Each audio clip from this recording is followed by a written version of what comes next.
अच्छा, मेरा पहला ही सेल्स नंबर पे ही है टीवीएस मोटर। सेल्स इनकी 12% के आसपास बढ़ के आई है और टू व्हीलर सेल्स ठीक ठाक रही। कितना 3,44,000 गाड़ियाँ इन्होंने बेची हैं। एक्सपोर्ट भी इनका बढ़ा, लेकिन ईवी सेल गिर गया यार इनका। वो स्कूटर हमको लगता नहीं बिक रहा ज़्यादा, बहुत जिसके दम पे स्टॉक बहुत फायर कर रहा था। तो वो जब मैंने पढ़ा तो ये एक नंबर देख के मेरा मन हुआ इसको रेड रखना चाहिए। फिर बाकी नंबर ओवरऑल अच्छे थे। मोटरसाइकिल 22% बिकी है तो रख लिया ग्रीन में, लेकिन अंदर मेरी आत्मा ये स्कूटर नहीं बेच पा रहे यार, ईवी सबसे ज़्यादा बिक रहा है इनका। खैर एनीवे ग्रीन में रखिए टीवीएस मोटर को। एबी फैशंस में इसको दो हिस्सों में कंपनी को बांटना चाहते हैं। मुद्रा फैशन और लाइफस्टाइल बिजनेस को अलग, दोनों लिस्टेड एंटिटी होंगी। दोनों में अलग अलग बिजनेस होंगे। एक में वैल्यू रिटेल, एथनिक और लग्जरी, डिजिटल ब्रांड, ये सब चीज़ वो अलग अलग कंपनीज़ में डालेंगे। तो अभी और डिटेलिंग जब इसकी आएगी तो इसके इन्वेस्टर्स को पता चलेगा, लेकिन आज इसको ग्रीन में रखना चाहिए एबी फैशंस को।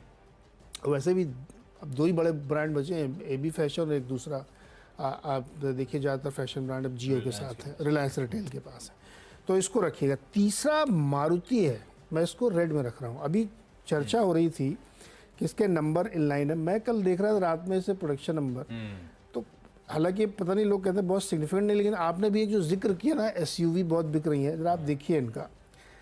आल्टो और एस्प्रेसो की बिक्री गिर गई है, मतलब कम, सॉरी प्रोडक्शन घटा है। 15 के सामने 13,000 बनाई। Baleno, Celerio, desire, Ignis, Swift, Wagner, ये सब 92,000 से घट के 83,000 प्रोडक्शन है। फिर सियाज में केवल काफ़ी सिग्निफिकेंट जंप है। और उसके बाद आप देखेंगे Brezza, Ertiga, Fronx, Jimmy, XL6, इनके नंबर डबल हो गए। यानी महंगे वाले स्पेस में गाड़ियाँ बिक रही। छोटी कार जिनके लिए मारुति जानी जाती है, वहाँ अब इनका प्रोडक्शन काफ़ी गिरा है। मुझे ऐसा लगता है कि ये अब उस स्पेस में ट्राई कर रहे हैं जो 10-15 लाख से ऊपर वाली रेंज में है। जिमनी का प्रोडक्शन डबल हुआ है क्या? हाँ, जिमनी का बढ़ा है ना। खरीदार हैं क्या? 29,000 टोटल था, अब 53,000 हो गया। अजीब सी गाड़ी बना दी है, इतनी उम्मीद थी मुझे जिमनी से। सॉरी टू से, कंपनी वाले सुन होंगे गुस्सा हो जाएंगे, मुझे टॉय कार टाइप की लगती है। हाँ, सच है, बहुत ही अजीब सी दिखती है यार वो, हॉट व्हील्स लगती है वो। तो पता नहीं। तो प्रोडक्शन नंबर बहुत एनकरेजिंग नहीं लग रहा है मुझे। टोटल 154 के 1,54,000 के सामने 1,66,000, क्या मुझे लगता है इसको रेड में रखना चाहिए। तो इसलिए मारुति मेरे हिसाब से रेड में तीन ना, बिल्कुल ठीक है। एस्टर डीएम हेल्थ केयर, इसको हरे में डाला। पिटा हुआ स्टॉक है, जरा 3-6 महीने का चार्ट उठाइएगा और उसके बाद यहां पे थमा है आके। और कल अपडेट आया कि डॉइचे बैंक सिंगापुर ने इसके गिरवी रखे 4,42,00,000 शेयर्स, यानी कि इस कंपनी की कुल आउटस्टैंडिंग इक्विटी का करीब 8-9% के आसपास का स्टेक, वो गिरवी रखे शेयर रिलीज कर दिए। अच्छी खबर। और ये देखिए स्टॉक रीसेंट हाई से करेक्ट होकर ट्रेड कर रहा है। देखते हैं आज दम कम दिखा पाता नहीं दिखा पाता। खबर अच्छी है इसीलिए ग्रीन कर दिया। एक स्टॉक जिसका वो मेरे ख्याल से राइट्स इशुएंस आया था, साउथ इंडियन बैंक, गजब मूव था कल ट्रेडिंग सेशन में। कल वैसे छोटे मझौले शेयरों के जलवे थे। साउथ इंडियन बैंक कल मेरे ख्याल से 7-8% इंटरडे चार्ट रखिएगा, 7-8% का बहुत बढ़िया मूव। अब तो 30 रुपए के आसपास आके खड़ा हुआ नजर आएगा आपको।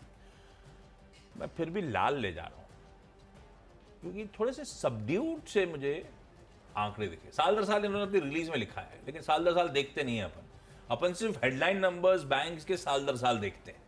हेडलाइन नंबर से मेरा मतलब है एनआईआई, मुनाफे का नंबर देख लीजिए साल दर साल, बाकी इंटरनल्स अपन आएंगे सीक्वेंशली। ग्रॉस एडवांसेस में 3%, 3.5% के आसपास क्यू ऑन क्यू का जंप। कुल डिपॉजिट्स 2.8% का जंप। आंकड़े तो सबड्यूड है, तो मैंने इसको लाल रखा है। पर अच्छे, बहुत अच्छे मूव्स और दिन के हाईज पे जाके कल बंद हुआ है। तो स्टॉक की चाल कुछ कह रही है, अपडेट कुछ और कह रही है, इसीलिए जरा वॉच आउट करेंगे। पर इसको रखा लॉजिकली लाल है, इस सबड्यूड से क्वार्टरली अपडेट के बीच। फिर एक रिसेंटली लिस्टेड कंपनी थी मुक्का प्रोटीन्स। मुक्का प्रोटीन्स ने कल अपडेट दिया कि इनको कुछ 2-1 एंटिटीज हैं, उनसे फिश मील बनाने का काम ही करती है ये। फिश मील की सप्लाई के लिए $60.43 लाख इक्विवेलेंट परचेज ऑर्डर मिला है। लकीली उन्होंने खुद ही गणित कर दिए, 50-51 करोड़ रुपए के आसपास का ऑर्डर है। और अब इनकी एकदम से ऑर्डर बुक स्वेल होके 150 करोड़ रुपए के पार चलेगी, क्योंकि एक मीनिंगफुल, इनके हिसाब से एक मीनिंगफुल ऑर्डर 50 करोड़ पे प्लस का आता हुआ, पर ये स्टॉक कल 5-5.5% हरे में था। पर वो मुश्किल है मेरे लिए। साउथ इंडियन बैंक ये सब, क्योंकि कल 8:1 9:1 का रेशियो था एडवांसेस का, तो कल बहुत सारे छोटे मझोले स्टॉक बहुत तेजी दिखा रहे थे। कितना तक डिस्काउंट हो गया या जनरल तेजी थी, ये खबर डिस्काउंट करनी है वो देखना पड़ेगा अपने को। मुक्का proteins at least update order back करने की न्यूज़ पर हरा रख दिया। 3 छोटे Aster DM, south Indian bank और मुक्का हरा लाल हरा। हरा लाल अपनी पूरी टीम ऐसी चल रही है। ओके अच्छा, अपनी अब चौथा आला रेड में। यूनो मिंडाइज में बड़ी इंटरेस्टिंग खबर है। ये होंडा मोटरसाइकिल के लिए कुछ इक्विपमेंट बनाते थे ऑयल फ्यूल से रिलेटेडली, तो उसमें लीकेज आ गया, तो HMSI को ग्लोबल रिकॉल करना पड़ा। तो उन्होंने इनको एक बिल भेजा कि भाई आपकी चक्कर में हमारा रिकॉल हो रहा है। इज्जत भी खराब हो गई। तो इनके हिसाब से टोटल 2-3 करोड़ का माल था, लेकिन उन्होंने बिल भेजा 76 करोड़ का, क्योंकि जहाँ जहाँ से मंगानी पड़ी उसकी ट्रांसपोर्ट कॉस्ट, ये टैक्स, वो सब टोटल मतलब बिल बनाए 76 करोड़ इनको थमा दिया है। अब ये इनको झेलना, हालांकि कंपनी कह रही है कि इंश्योरेंस होता है इनका, तो इसमें इनको मिल जाएगा, लेकिन आज रेड में रखिए चूँकि खबर है। तो 5वां 6वां वोल्टास और ब्लू स्टार, यह खबर सुबह बताई गई कि बहुत भयंकर गर्मी पड़ने वाली है, भयानक गर्मी। तो AC तो गुरु बिकेंगे।